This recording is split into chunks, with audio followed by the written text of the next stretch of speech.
Modifiers are a pretty complex topic, so I'm just going to simplify it because this is the way I think about it. And you can read more on the subject and study your brains out on this, but I think that these overarching concepts will get you the most points and also like keep your head clear of any ambiguity.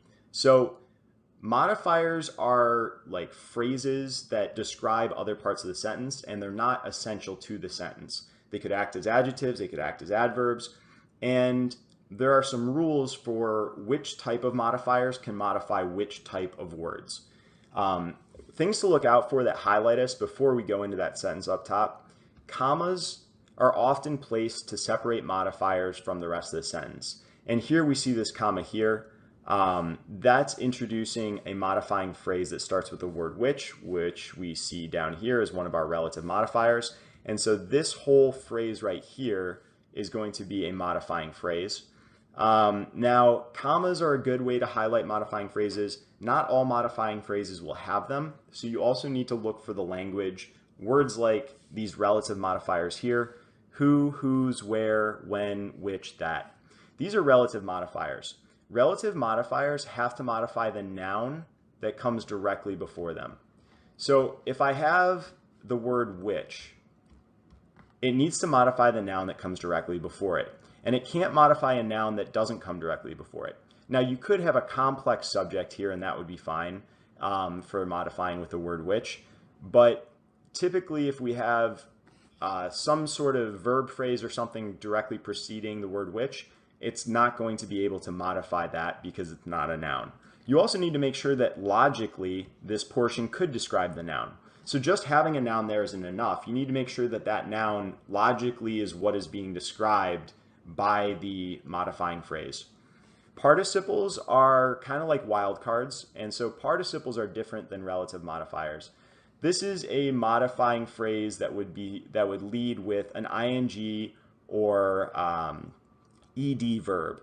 So let's see. If I wanted to set up a ing or ed verb, I would say something like Dan, having crossed the street, was now on the other side.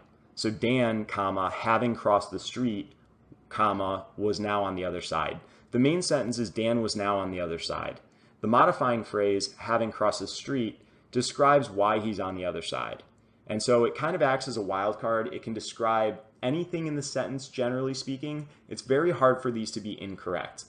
But as a general rule, the weakness that participle phrases have, or participial modifiers have, is that they don't add as much clarity to what's being modified as relative modifiers do.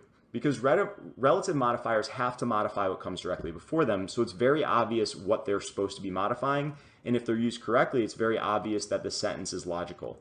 But with participles, it's a little harder to determine the meaning. It's also harder for them to be incorrect, generally speaking. Look out for comparisons also, like the food in Mexico, comma, the food in America. So that would be a good comparison because like the food in Mexico is modifying the food in America.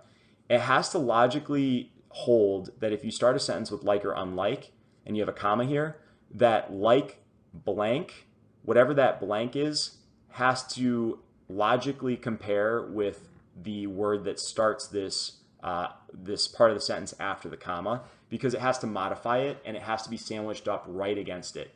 Generally speaking, in modifying phrases, if they start a sentence, they modify what comes after them. If they're in the middle or at the end of the sentence, they modify what comes before them.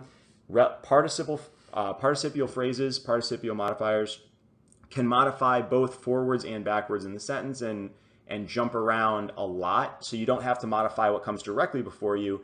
You can modify something way back at the beginning of the sentence if you're using a participle to begin the modifying phrase. So I know that's a lot more than we generally speak about in terms of these screens. Let's look at the sentence up top. Pause it if you need to.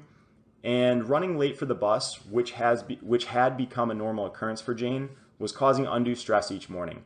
So the main sentence is running late for the bus was causing undue stress each morning. which had become a normal occurrence for Jane is describing running late, right? It's not describing the bus. It's describing the action of running late.